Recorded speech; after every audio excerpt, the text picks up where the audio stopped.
Starting with the person over here in the black shirt. Can we just kind of go counterclockwise around the circle? And collectively, we should be able to remember each other's names. So who is this person? No, just a little bit about photo and video. I'm like a repetitive visual learner, and so I would like to make a course photo list with names. So you know, folks who really want to put in more work of learning names. So we'll try to coordinate getting pictures from you. It'll probably be in an email to send us a picture that we can make like a course photo list for. And on the note of photo and video, we do love to document this course, aspects of this course, and use them for kind of further educational purposes.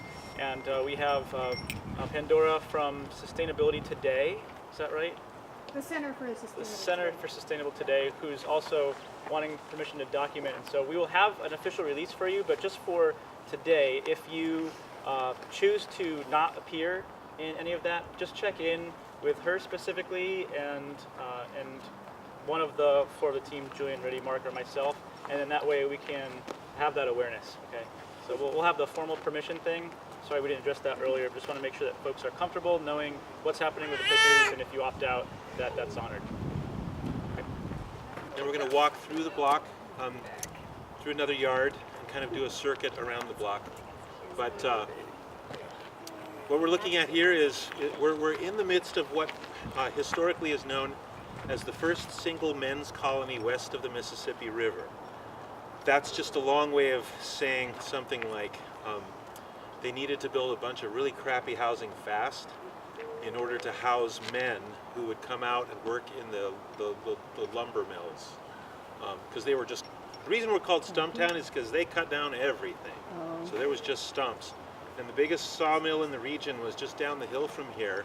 So they built all these houses so fast that it's shocking. Like when we started to work on our house to retrofit it and insulate it, the studs were 32 inches on center.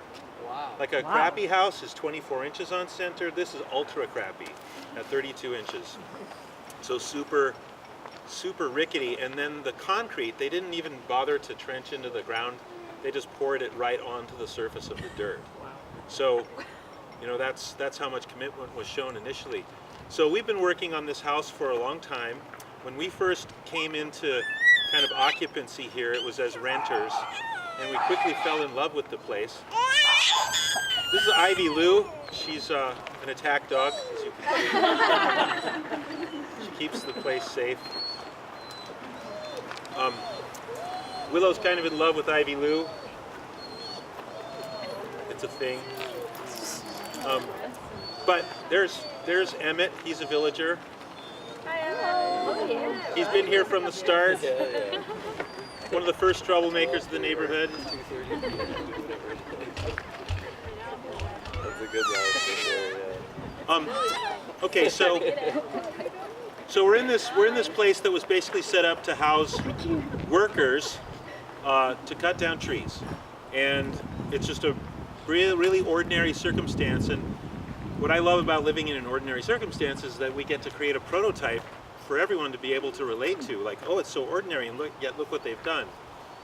So, you know, we have site control of this 50 by 100 rectangle that we're on, but because we're building community with all these people around us, we create the sense of a more of a continuous landscape of shared culture.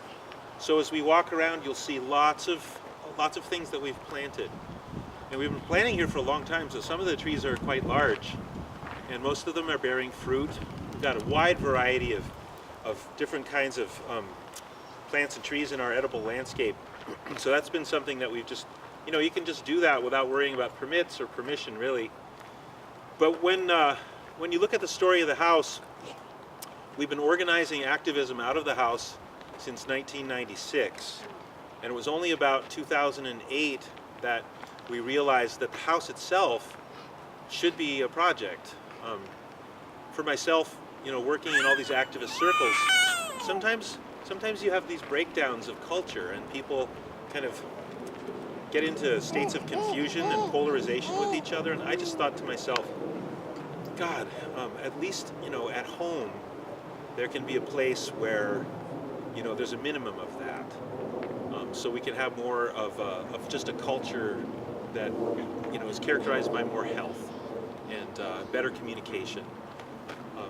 So that, at the end of the day, even when people are having disagreements out in the larger landscape, hopefully we can come home into a place where we're not just talking about changing the world, but the thing itself is, as much as possible, an artifact of a changed world. So that's one thing to dream, and it's another thing to have a culture with a high level of communication, health, and relational maturity. And I would say that we have that at a really high level, but it isn't something that we arrive at once.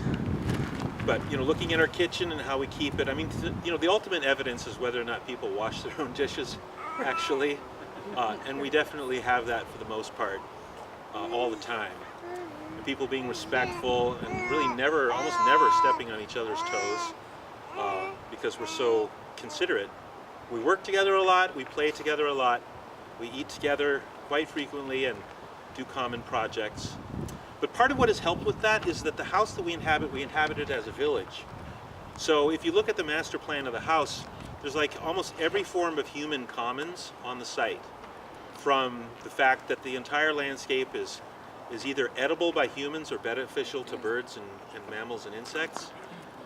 That's nice. But then we have like the great meeting hall, we have the public square, we have the open community commons, we have the cloister, we have the sanctuary. Like all the great ways that people come together. Like people need community space. They need social space, they need private space where they can go and have a sacred experience, but not private, but a common space like our sanctuary where you can go and be, but it also has the quality of being everyone's, but it can also just be yours for a while. So there's all these things that are missing in the common neighborhood that we've tried to embody here as a kind of micro village. And it helps us thrive as a community culture for almost the entire ground level of the site to be available to everyone. So like there's an outdoor kitchen, there's a sacred circle with 4 directional markers. So there's all kinds of things that you can do in that space. And we've also made as much as we can available, these spaces available to everyone around us. So even if they don't use it, they're like, God, those are nice people. Even if they don't come over and share the yoga sessions or the musical performances or the community dinners or whatever it is that we do, they're always invited to come over. And that helps build resilience because there's an open-mindedness that affects everyone to be more open with each other. So, but about the physical house, you can see we really extended out into the street with our garden. If you look closely, you'll see the kinds of trees that we shouldn't even be planting here that are actually bearing fruit, like peaches. We've got apricots. At our headquarters, we've got nectarines. We've actually produced almonds on almond trees that we've planted at our old headquarters. We've got a hedge over here, which is basically a food hedge. That's like a vertical food forest where we have guavas and strawberries and apple and pear trees and a hazelnut tree and an elderberry. Along the edge, we have all these pollinator support flowers. We've got perennials around the edges and then annuals in the center, because this is the spot on the site where we get the most sun. But then when you look at the house, we have pollinator beneficial meadows up on the house. I think we have 6 living roofs now on the site. That one out front, of course, helps to provide some shade for the windows, and then we have exterior blinds to keep sun out. During the summer, we can open up our windows and bring in nighttime heat, and then the heat gets stored in our straw clay walls. You'll learn more about straw clay today through Francis, who's going to do a natural building demonstration. Francis, can you hold Esther Plum? Did you mean to say summer or winter? Well, I might have said the wrong thing. That happens. Summertime, we bring in the cool nighttime air, and it gets stored in the walls, because our walls not only have straw, they have clay. Like all the straw is dipped in viscous clay and then packed into the walls. So the nighttime cool temperature goes into the house, And then when the morning comes, we close the windows, we drop the shields, we drop the thermal curtains in there. Thermal curtains are a really big deal. We'll talk more about that. We drop the thermal curtains and we create a refrigerator. And the temperature outside can go to 100 degrees, and you can walk in here and it's 20, 25, or 30 degrees cooler inside the house just through the passive manipulation of windows and opening and closing apertures and dropping thermal curtains and exterior blinds. So we actually don't use energy to heat or cool this place between basically November and the end of February, the middle of March. Except for the fireplace. Yeah, the fireplace, we use the fireplace during that period, but otherwise we just basically use the practice of passive heating and cooling, which can be, any house can be retrofit to behave this way. So the house, the walls are filled with straw clay, and we started off with hollow walls, and we held several kind of barn raising work parties over the course of a couple of years to stuff the walls full of straw and then to apply cob and earthen plaster to the outside and the inside. So what you're seeing in there when we're in our classroom is you're actually within an old house that has been retrofit with natural building technology in order to make it into this incredible statement of both energy efficiency and super low carbon footprint. Because we're getting the clay from the ground around us, we're getting the sand from as close by as we can, we're using organic straw, and with basically those few materials, we're retrofitting the house with earthen structures, earthen finishes, and earthen insulation.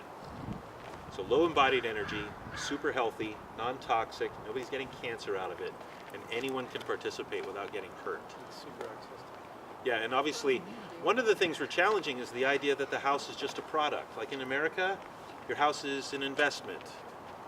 You know, and in the circumstance that we were talking about before of isolation, people buy their house as an investment and then they liquidate it for as much as they can get, transferring a huge debt burden onto the family that comes next. And in the next, believe me, this has been written about and analyzed, but you can see it in the way that prices change over time. When you buy a house like this, like we did at 155, and then you sell it for what's going on around here at about 420,000, that increase is not offset by an increase in people earning more over time. It's literally a greater debt, and it's literally a greater burden on the family that comes next.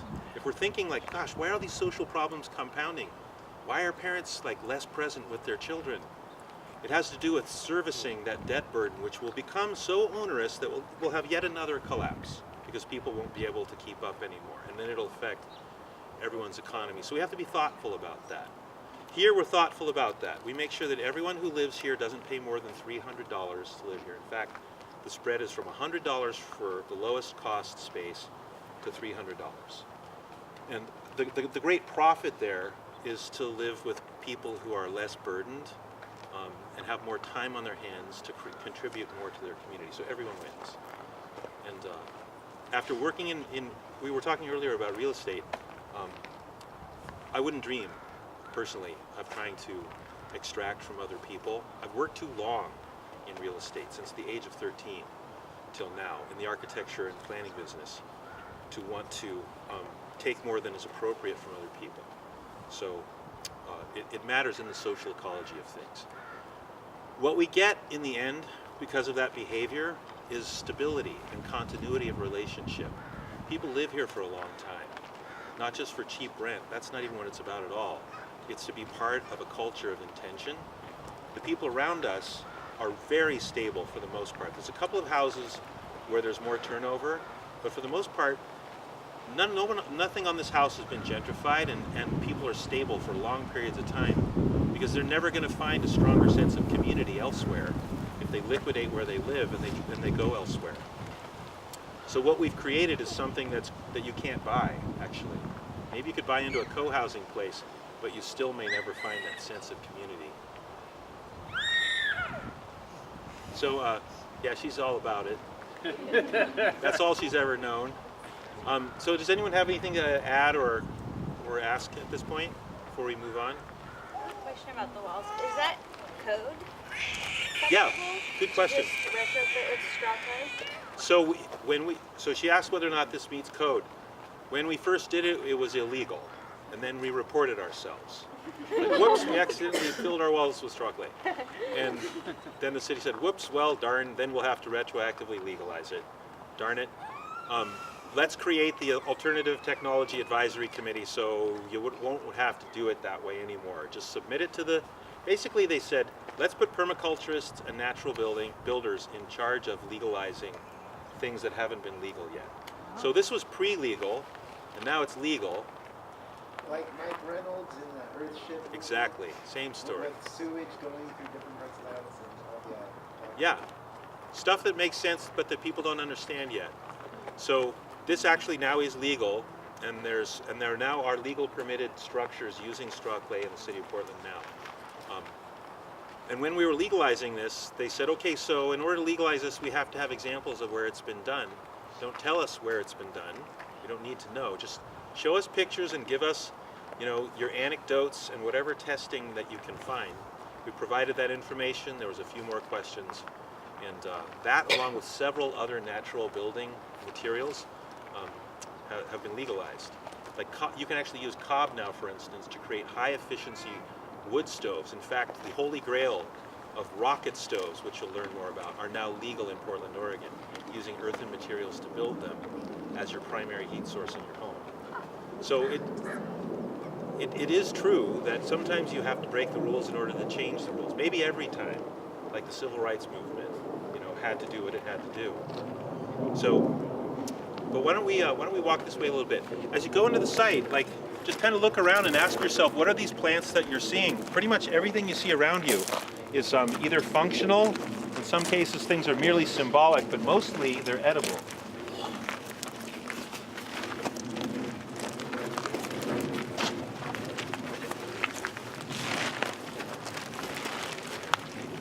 Somebody was asking earlier what this is. This is the solar-powered cat palace. Normally this aquarium, there's an aquarium here that is running all the time with fish in it, and that's basically the TV for the cats. The cats will come in and sit on the silk pillow, which has catnip in it, and that'll encourage them to sort of relax. And then they sit there looking at the fish and kind of pawing at the glass, but they can't get the fish. These are all little passive solar porches, so a cat can sit in here in the wintertime, and this is just at the perfect angle for the sun to come in and warm your kitty. And then in the winter, or rather in the summertime, no. The summertime they're kept in shade. In the wintertime, the sun comes in. Same thing up here, so the cat can always be comfortable, because you need that. And then up here, this is the 360-degree sort of viewing platform, so the cats can look out for mice. But of course, there's catnip up there, so then they won't be too motivated.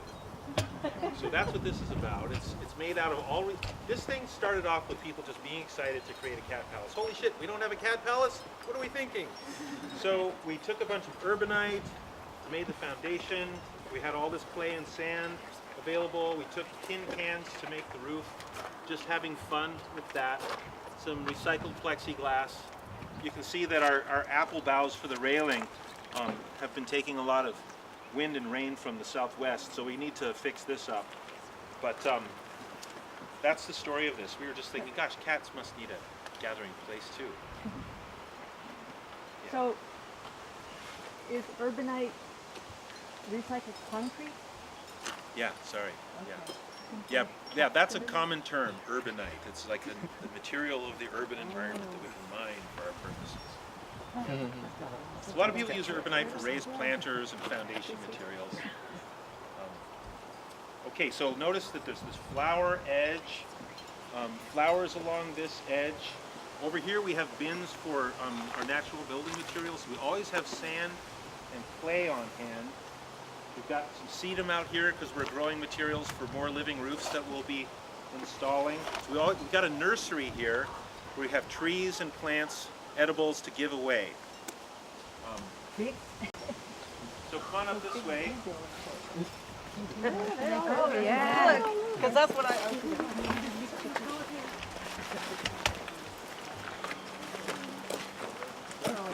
One thing that permaculturists and other environmental activists, then the sun will be hitting that all day long, and as it goes down over here, it's still hitting it. It's just warming it up, and then it'll be warmer through the night.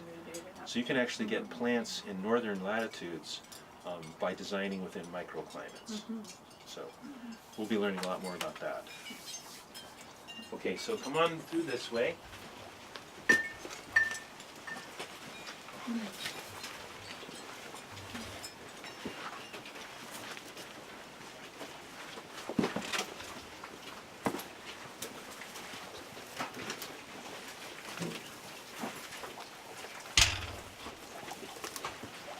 So, speaking of microclimates, here we have a banana plant that you wouldn't associate with Portland, Oregon. But this one is the baby of the banana plant at Peoples. And what we did was we took a rhizome, which is one of these littler plants here. You might call this a banana tree, but the correct terminology is plant in this case. We took a rhizome from the Peoples plant, and we were excited to do that because Peoples actually has borne bananas. Shut up. Yeah. Isn't that crazy? Yeah. That's great. Yeah, just little ones, but with climate change, Yeah. this is actually a project of permaculture as an overall culture to be anticipating climate change, and it's not like we want to make it easy to do that, but we know that we have to adapt. And some things that we're growing now that are really happy in this region won't be happy, and other things that we're used to growing further to the south. Like nurseries are actually selling orange trees now up here because of the way that the climate is changing. So this thing will bear bananas at some point, we think. Let's see. So we have a lot of greywater systems, as I was saying earlier, and the kitchen greywater system starts off there behind the glass, and it moves through a system that brings it through this pond to the banana plant. Right now the system is being rebuilt. That metal container there just has fish in it. It keeps filling up with rainwater. We keep fish in it because they eat the mosquito larvae. So that's what's happening right now. But we're rebuilding that system because the old tank got a hole in it, but it was working great. The greywater system was working fantastic. But the way our greywater system works is entirely gravity run. So as soon as water starts flowing out of our tap, the way that it moves through these multiple systems just brings it by gravity over to here. So Under the concrete here? see that board right there? Oh, Once we reassemble the system, there will be a tube that runs through there over into the pond. Yeah. So, okay, I'll explain the system. So you are washing your dish, and you've got water coming out of the tap. You have it in a basin in order to capture the food particulate and whatever water that you're having run off of your plate as you're washing it. And of course you're using like a more biologically appropriate soap in order to do this, because it's going to be going through biological systems. So you don't want anything harsh or chemical based. So first of all, we capture water and food in this basin. And for me, I'm excited about that because before the water even goes into the system, here I have this repository of water. And it's actually my religious practice to take that water and go out and interact with plants. So I go and I feed the perennials that want water during the dry season, and that way I'm observing them, I'm feeding them. It's kind of a worshipful thing, it's a loving thing, and I get just huge amounts out of interacting with the plant that way. So it's a bit of a spiritual practice. So that's the first order. The water that goes through the system other than that, which is actually most water, because there's all kinds of times when you're rinsing things, you're rinsing vegetables. So the water goes down through and it goes into a filter made of straw before it goes into that metal basin. The metal basin, once we reconstruct it, you'll see how it works. It has layers of lava and compost, and then plants with deep roots. So the water will go through that field of plant roots, and the plants will take the water up, and basically it creates an insect supporting habitat of flowers. So you're getting the function of the flowers supporting insects, but also as it moves through the root systems, it gets cleaned. And then it overflows to go into the pond, where it has become clean enough to go into the aquatic ecology. there's enough root systems in here to actually capture stuff so that by the time it overflows to the banana plant, the water is pretty damn healthy. But the banana plant can't even drink all the water, so it's going into the ultimate bank account, which is the ground. So we're getting, you know, 1, 2, 3, 4, 5, 6 beneficial uses just through the flow of gravity. And there's more that we could do. Like if we weren't allowing the water to overflow out of here, we could be capturing it as it rises and using it to water other plants. So there's even more we could do to get you know, get more out of the system. You fertilize your bananas too, or maybe you already do. We do use urine to fertilize. I don't know if you're onto this one, but your pee is nitrogen rich. What an interesting coincidence that just like we breathe what the plants emit and the plants take in what we breathe, it's also true that our excrement and our pee is what the plant community desperately needs on the ground level. And that reciprocity, that reciprocal relationship is ancient and integral to our being. So we take our pee, we cut it so it's 1 part pee, 9 parts water, and then you can feed any plant and they'll just be happy as hell that you've done it. They'll just be like, whoa, that's great, thank you very much. So, go ahead. These are just goldfish. We want to grow tilapia here, but tilapia need warmer conditions. So to grow tilapia, we would need to do it in our greenhouse. Do they require a permit for that? Because I did some research on that a while back, and I thought that Oregon needed a permit. For commercial, For commercial? you definitely would need Okay. it. Yeah. There's some things you need commercial for that people don't get commercial. I mean, that you need permits for that people don't get permits for, like humanure systems. They want you to, like, it's now legal to do a site-built composting toilet, and you have to get a permit for it and inspect it. But there's really a huge underground culture of humanure in the city that are not complex systems. They're based on buckets, boxes with toilet seats, and then composting systems. So. I have a question. So you were talking about in the warm seasons, but what about in the rainy season? Is it still the same system that you're using, or does it get oversaturated? Or? Which thing? We're talking about some things. Without like the whole greywater system that you have going on? Yeah, during the really cold season, you can have a system freeze. So you have to be really attentive to that.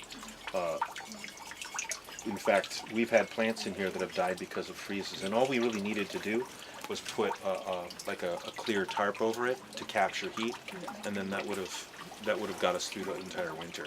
If you can keep moisture on from getting on the plants during a freeze, then they'll be much better off.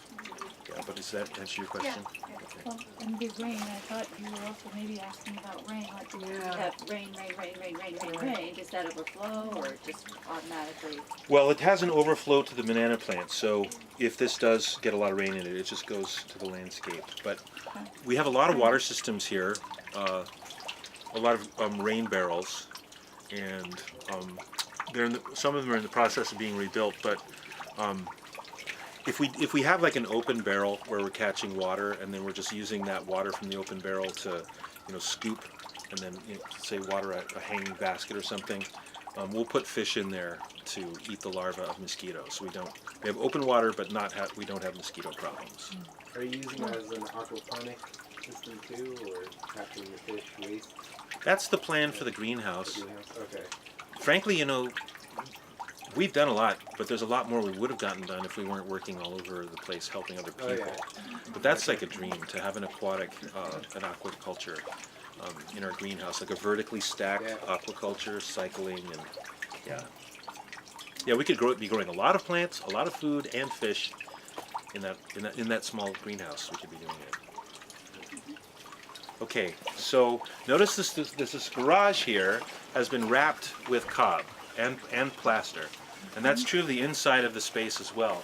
That's where Francis and I live with our child, and it's very beautiful inside. We've also filled those walls with straw clay, and at some point we'll go in there and you can see the finish on that space.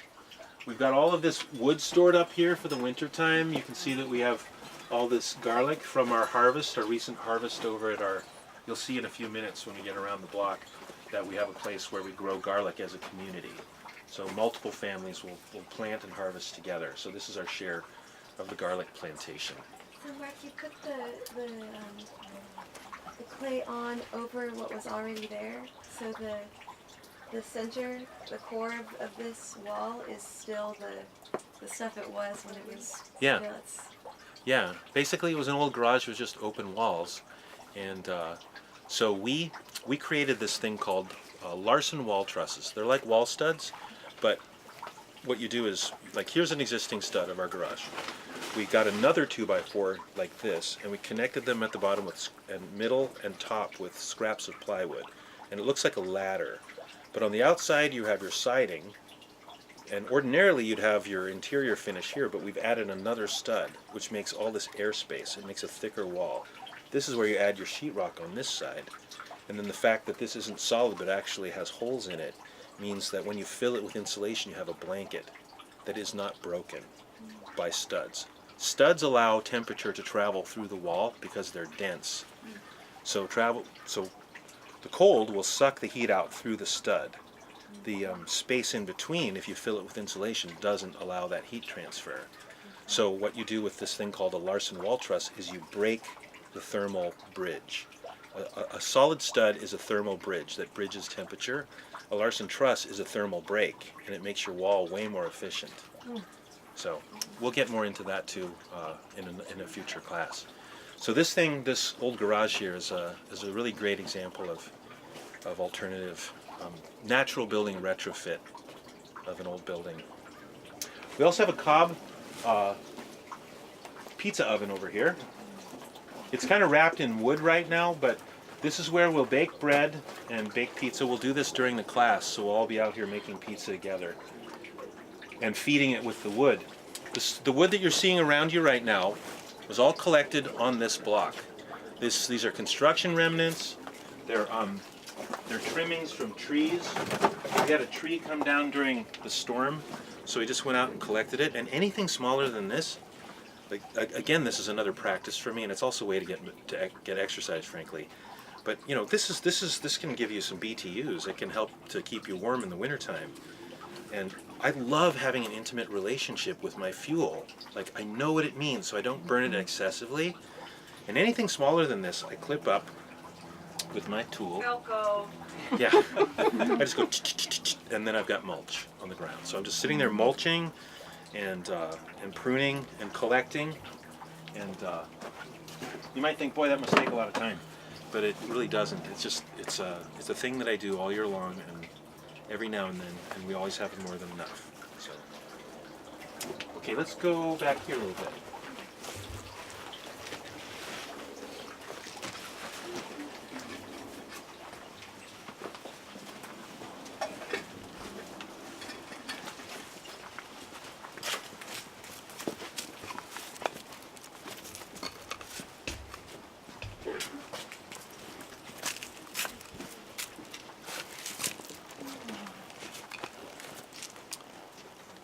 So this is pretty much the center of the village on this block, this circle.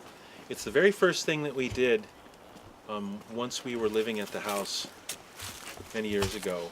We created the circle, and then from here there are pathways going to other people's house.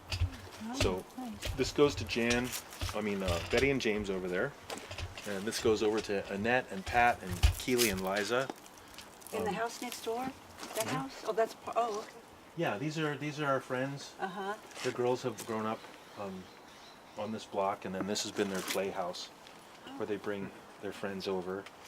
Lately, their boyfriends, when their mom's gone. So this is kind of like our sort of, I don't know, our sacred circle. This is a fishing weight, a Native American fishing weight that we found on the site. So this became the center of the circle. But this is where we like have community dinners, sometimes like I don't know, bachelor parties or celebrations, maybe even rituals. This is right here. This is what's called the fairy house. This thing takes about 2 hours to pop apart. It's a panelized house, and it can just be put onto the back of a pickup truck. It was built as a demonstration project for Earth Day a few years ago, and we just brought it home and decided to set it up here, and now our friend Sarah lives there, who you might have met earlier today. That over there is our outdoor kitchen, and you can see that there's a meadow on top of that, a little meadow of about 300 square feet. So this is an outdoor kitchen and a workshop. We build stuff out here, and we do canning and things like that. So more stuff about this is just everywhere you look, there are useful or edible things. Like this over here is some willow, and we use that to build with and to weave with. So you can see it's pretty much ready to harvest, and we can take some of those whips to make things. You can make little fences in your garden, or you can, use it for artistic installations, some placemaking. Growth hormone too. Plants. Say again? The growth hormone too for plants. Yeah, absolutely. So Make a tea out of it and pour it in. yeah, wonderful to have like multiple uses for beneficial uses for these various things. I mean, tons of things that. Mm-hmm. Yeah. Yeah, please do chime in like that about anything you see, because there's frankly there are uses for things that we're not even aware of that we're trying to do, and we're always trying to learn more as we go. We're learning a lot about stewardship. Sometimes you can do something to a plant at the wrong time of the year, do the wrong thing at the wrong time, and then it won't bear fruit for years. So you're seeing a laboratory around you here. I'm even hearing that it's like time of day oriented too. It's like how cold it is and where the energy is in the room. Yeah. Yeah, plants are very sensitive. We just kind of take them for granted. Like here's the most taken for granted thing right here. This dandelion. Yeah. So who knows something about the benefits of the dandelion? Good for the liver. Vitamin A and C. Detox. Detox, Yeah. Diuretic. Edible. Yeah. Pollinators. It's good for bees. For bees. Yeah. People think of it as just kind of a pest, but what this is as much as anything, it's called a first responder. Like if somebody has torn away the skin of the earth, the dandelion shows up as fast as possible to start healing the ground. That's its job. And also, if you have hard pan that's really compacted, this thing is a screw that goes down into the ground. It's like, oh my gosh, we got to break up this ground in order to make it possible for other things to grow. And the dandelion's like, hey, I'm just here for a little while. Other things are coming next. It doesn't even intend to stay. It's just there to make the conditions propitious for other things to grow. So we'll be learning more about that too. But let's go out this way, cross the property line. Be careful.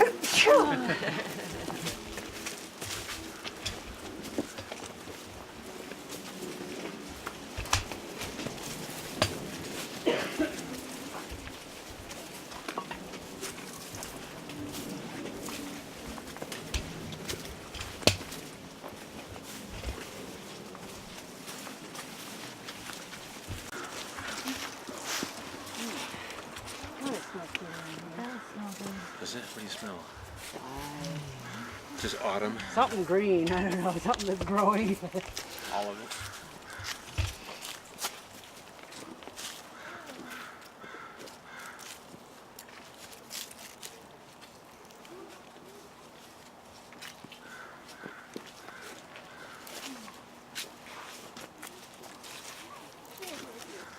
Do you guys know that the leaves of linden trees are edible? This? Yeah. You could actually, at the right time of year, you could harvest this and sell it by the pound.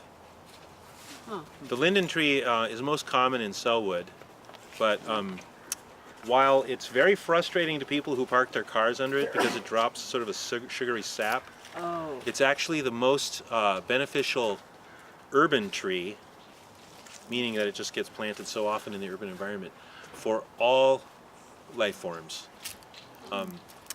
This has the forage and the habitat that insects and birds and mammals desperately want.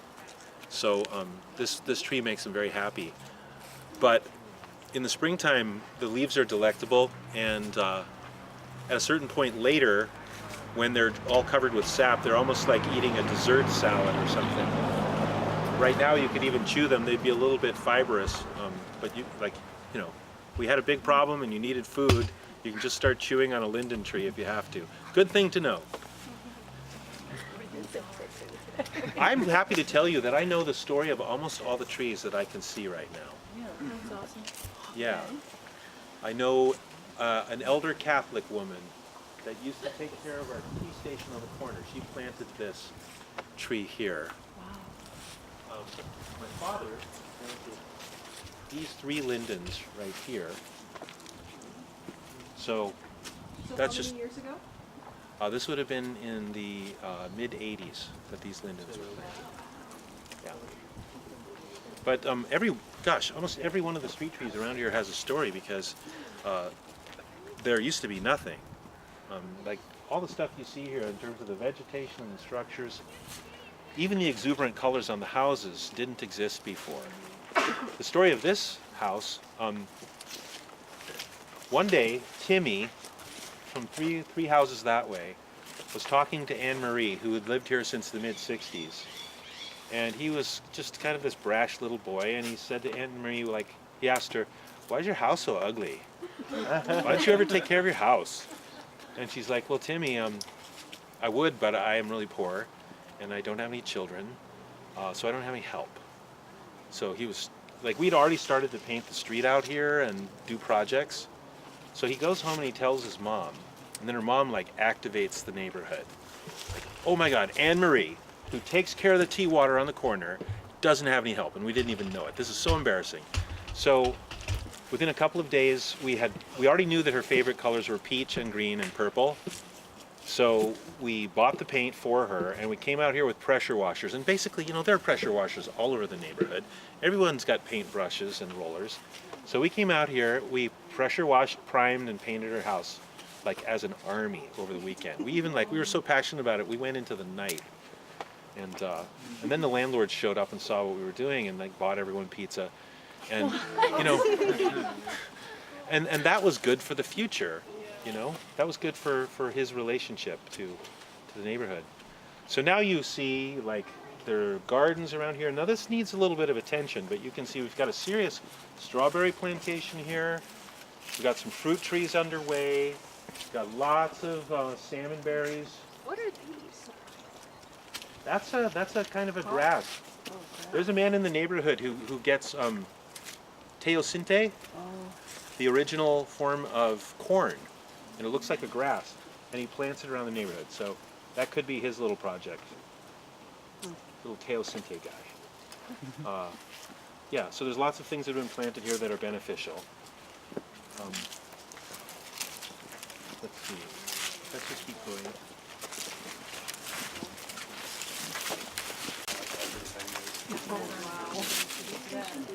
How many of you guys have heard of book, The Permaculture City? All right, well, until that book, there's a few urban permaculture books, but it's only lately that placemaking has been recognized as an extension of permaculture, or at least related to permaculture. What you're seeing here is what I was talking about earlier in the presentation.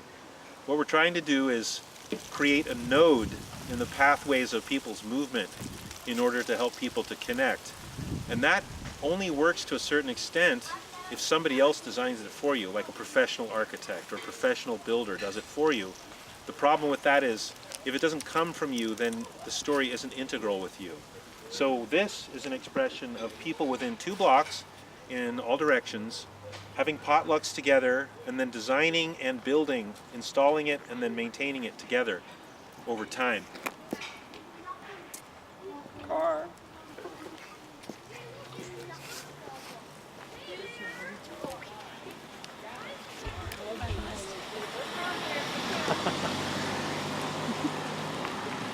Okay, so what you're seeing are all of these little pieces. It's almost as if we're trying to regrow a village but like with plant starts and seeds. So that building over there would be our great meeting house, but beginning as a children's playhouse. There's a little art and poetry museum. Presently, it has articles about the space. There's a beehive-shaped newspaper dispenser over there for our local paper, which is known as the Selwood Bee. That was designed by teenagers and built by them. There's a place for information, you know, job notices, garage sales, whatever. You see all of these. There's, I think, a quince tree right there. All sorts of plums and stuff. And apples. There's a butterfly garden over there. Like, all the way down the street. Everything is basically created in work parties of this community, funding this stuff and putting it in together. That's true all the way down the street. And we're going to be going more this way, but I just wanted to see if anyone had any comments or questions about this. How long does this last? Well, this gets repainted every year. Okay. And it's always, in this neighborhood, it's always a new design. So it's a really great reason for people to get together and have a creative process. Every neighborhood that's already painted an intersection has the option of either repainting what they've already done or regenerating the scheme and making it new. We always make it new here because there's people that are coming into the neighborhood, coming out of the neighborhood, but everybody kind of wants to have a chance to design and draw over Start time. off with like gray primer. Good question. Yeah, it used to be that Miller Paint, so the Miller Paint Company is really into this because they're very local, and they used to tell us, you know, with traffic marking paint, it doesn't require a primer, just clean the street really well. But then we actually did a test and we found that with primer, it lasts maybe 3 times as long. So it's advisable. So Mark, I'm curious about how it unfolded. So were you and a few folks kind of the spearhead of beginning the creating of the space, and then neighbors and other people joined you, or how did it unfold, and when did it start? When did Okay. this neighborhood start? Well, I like to think that everybody's kind of bringing what they have to any community project, and it all depends on everybody having done their work at the start. For myself, my role in this was, okay, the deeper background on me is that my father founded the urban design function of the Bureau of Planning. And so, as I was saying before, I'm like this little Frankenstein placemaker. So my bedtime stories were all about the political fights between my dad and all these people that he was working with, and the mayor, and Meyer and Frank, and Nordstrom's. There was a bureaucracy. Yeah. And then at a certain point, when I was super young, like I think I was 3 or something, I don't know, or even 2, but I remember how upset he and my mom were, even though I was super small, when John F. Kennedy was killed. Oh, yeah. And they kept just talking about this call that was put out, to do more for the community than you try to take from it. And I think the whole generation of the 60s picked this up and carried it forward, along with all these other causes. But it took the form of Pioneer Square. Like, it literally went in to become Pioneer Square. And Pioneer Square began with a painting of this rooftop of the 2-story Meyer and Frank parking garage, to just go out and paint the rooftop. And the mayor was trying to stop it, and then everyone painted his car while he wasn't looking. Yeah, it was really a beautiful moment. Like, it was just totally creative, like artists with paintbrushes coming at the mayor kind of thing. But that's why we paint streets. It started with Pioneer Square, so it's really not anyone's idea in particular. But here's a weird thing. Some of you might not be able to digest this well, but if you just live in normal society, oh my God, troublemakers. So I like to think that I'm a child of Portland. Those are the children of this place. So who knows what will happen to the future of humanity once they grow up. Yeah, but here's a thing that's kind of weird to digest. When I was traveling around asking people in villages what was wrong with our society, I mean, the ultimate place that I got to that was just enough was this one Mayan culture I was saying that had been self-isolating. And they literally described this being created before it existed. And I was like, how can you talk that way? How can you talk about the future like it was last week? You know, and there was no answer to that. It was like, you know, sometimes you just can't get, you know, you just have to go with what, you know, you feel or trust your heart. You can't have everything in this life explained. But I can tell you, like, these guys sit around watching the interplay of planets. 52 cycles they track, and that's the Mayan long count calendar. So if they're doing that, I think that they might have something more insight than I do. But they were like talking about the grid and the fact that this was supposed to be a place. So I'd lived on that corner most of my life and never talked to Anne Marie over here, never cared about her. I was a totally typical American boy. I was totally into my own thing and didn't care to, like, you know, when I see an old lady trying to cut her lawn, I wouldn't come over and help her. I didn't even know her name. But when I came back from that experience where they were like, you know, they described that this would happen, I was like, okay, well, how is that going to happen? And it's probably deeper in the story than I want to go, but there was this like Steven Spielberg-like kind of moment. Like this guy was like, find the center of the world. When you find the center of the world will begin to change. And I was like, I'm not that smart. You gotta speak plain language to me, because I don't get metaphors. And he's like, people have to be themselves. Just relax. What he was basically saying is that everybody needs to do this, and if we start talking to each other and realize the issues we're confronting, you know, then we'll realize that this was always supposed to be a gathering place and not just a traffic corridor. So, you know, it's the answer to your question is, Anne Marie, I came over to Anne Marie when I came back from traveling, and I just said to her, I'm so, like, I knocked on her door, and she was like, hi, you know, because I was the idiot across the street. I never talked to anybody. And I was like, well, you know, do you need any help? She's like, well, I've been fantasizing about building a place to give out tea. So by the end of the afternoon, we had created something like that.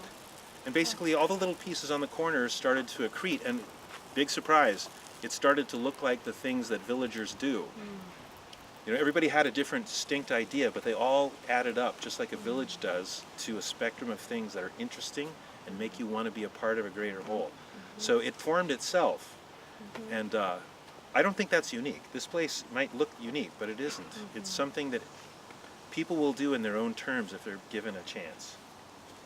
Quick question about timing of things. Do you want to have the tour go to the end of class, or should we get back to the site in the next 5 minutes so that we can do a little natural? We can just go quickly around the block then, because Francis has done a lot of work to prepare. Okay, then we should get back there pretty soon. Okay. Thanks for sharing that, Mark. You're welcome. Yeah. That's more of a campfire story. This is it. The community's built all of it. Everything here is on the community's terms.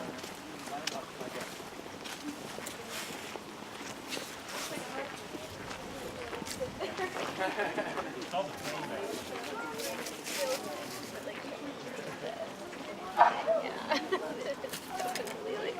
Hang out. I don't know if they're edible. They must be, because it looks so. They might be a dye.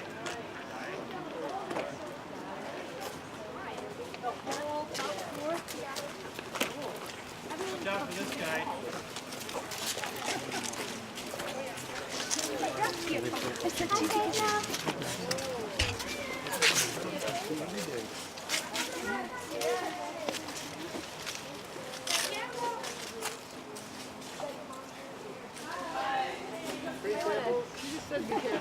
Oh, be careful.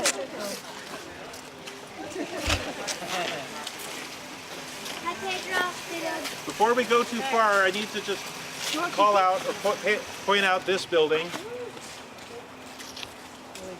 This is the home of Pedro Fergal Escarate and Adriana Escarate and Santiago. AAA extra special done here.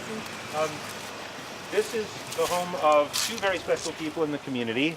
What you see out front is their bathroom. They filled in their porch with straw clay and cob, and that's a legal installation. It's got a bathroom and a waiting room because Adriana used to be a naturopath and she opened up a home office. But she decided instead to start focusing on their really amazing tortilla business, which is what that van is about. And so now that is a bathroom for the community to use, and in the process of all of this story, we discovered that the male person, Doug, who we all love, desperately needed a place to pee. And he's like, you know, he's like coming up to their door, can I please use your bathroom? And we realized we were hitting on a national issue, like every freaking postal person needs a place to pee. So this is like a desperate issue here. But you can see they've got an entirely, like, you know, edible landscape, medicinal landscape. They've got the city's first straw bale addition to a house, actually the first legal straw bale structure you can see at the end of the driveway with those cob columns. And then in the backyard, that we don't have time to visit today, but maybe he'll fire up the sauna at some point. There's a cob sauna in the backyard. It's a luscious, beautiful thing. And there's so much to say about this site. Santiago and his dad have created all of these different ways for Santiago to be able to move from their place to other people's yards through secret sliding gateway doors that I probably shouldn't have talked about. It's alright. Okay, so let's His keep look moving. was like what tunnel? It's all deniable.